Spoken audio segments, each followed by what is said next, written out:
নমস্কার বন্ধুরা, পূর্ণিমা দাস কিচেনে আজকে পটল পোস্ত কিভাবে বানাই সেটা বানিয়ে দেখাবো। কিভাবে পটল পোস্ত রান্না করি। পটলগুলো আমি কিন্তু খোসা ছাড়াইনি, শুধু একটু আলতোভাবে উপরে যে চামড়াটা থাকে সেগুলো আমি চাকু দিয়ে একটু ইসে করে নিয়েছি। দেখতে পাচ্ছেন কিভাবে নিয়েছি। আর মাঝখানে একটু চাকু দিয়ে ছিঁড়ে নেবেন। কড়াইয়ে তেল দিয়ে দিয়েছি, এখন দিয়ে দিচ্ছি পটলগুলো।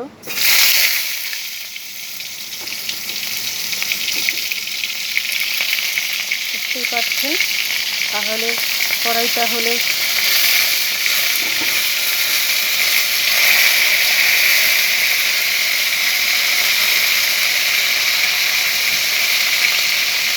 কীভাবে তেলটা গরম হয়ে গেছে।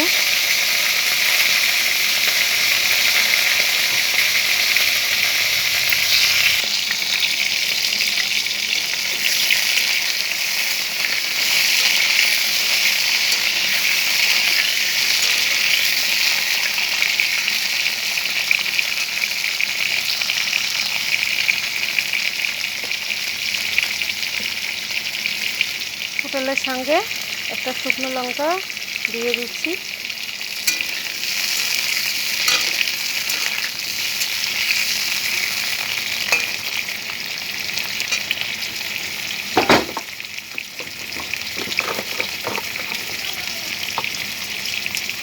এর সঙ্গে আমি দিয়ে দিচ্ছি লবণ,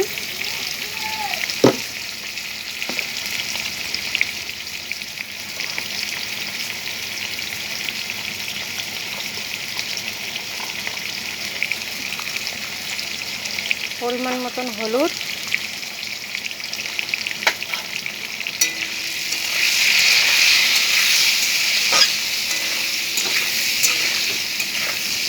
আপনারা রান্না করার সময় যে রান্নাটা করবেন সেই রান্নাতে কতটুকু তেল লাগবে, কতটুকু মশলা লাগবে সেই অনুযায়ী আপনারা দেবেন।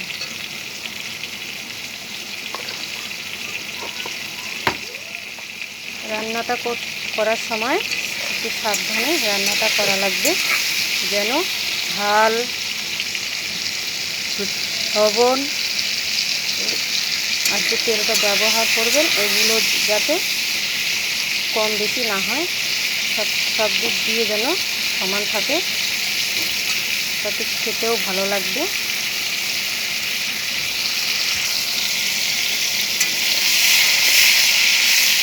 পটলটা কিন্তু বেশি ভেজে নেব না, হালকা ভেজে নেব।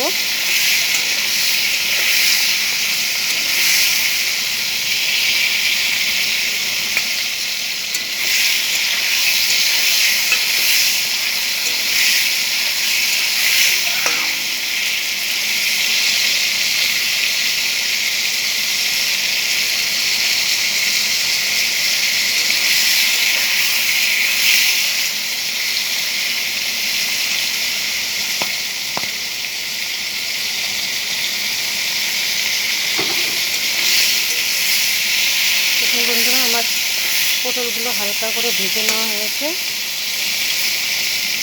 এখন আমি যে মশলাটা দেবো সেটা দেখাবো।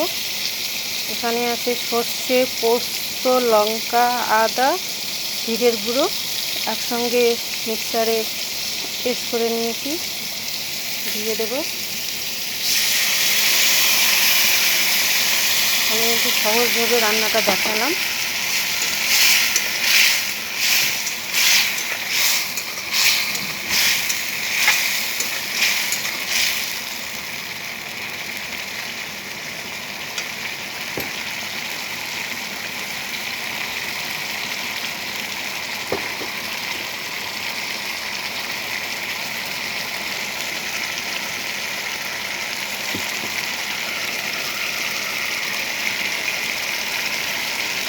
আমি যে বাটিতে মশলাগুলো রেখেছি সে বাটি দিয়ে আমি এক বাটি জল দেবো, এক বাটিরও অল্প।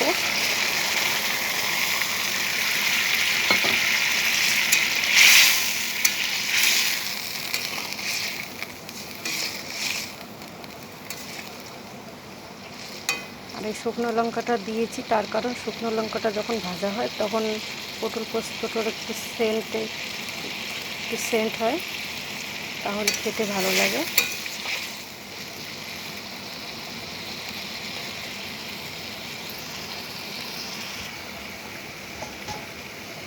একটা থালা নিয়েছি, এই থালাটা দিয়ে ঢেকে দেব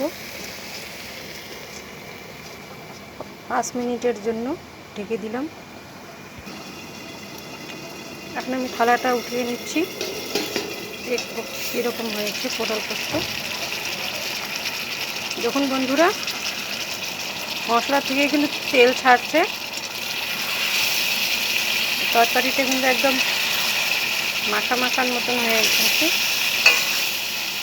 সর্ষে, পোস্ত, আদা, জিরে, লঙ্কা বাটা দিয়ে দিয়েছি, সেগুলো দেখছো কীরকম হয়েছে।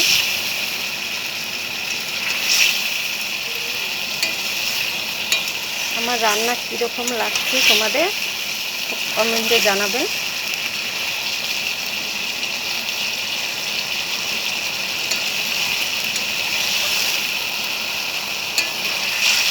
আর দেখুন মশলাটা কীরকম হয়েছে।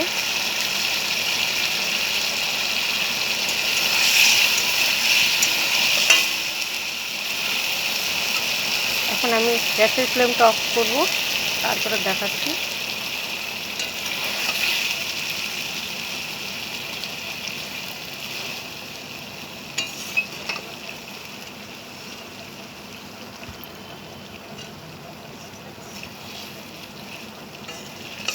দেখতেই পাচ্ছেন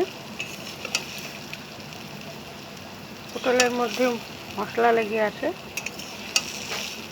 এভাবে পটল পোস্ত রান্না করে খাবেন, দেখবেন আপনাদের খুব ভালো লাগবে। আমার নিত্য নতুন রেসিপি পেতে লাইক, কমেন্ট, শেয়ার করবেন। ধন্যবাদ।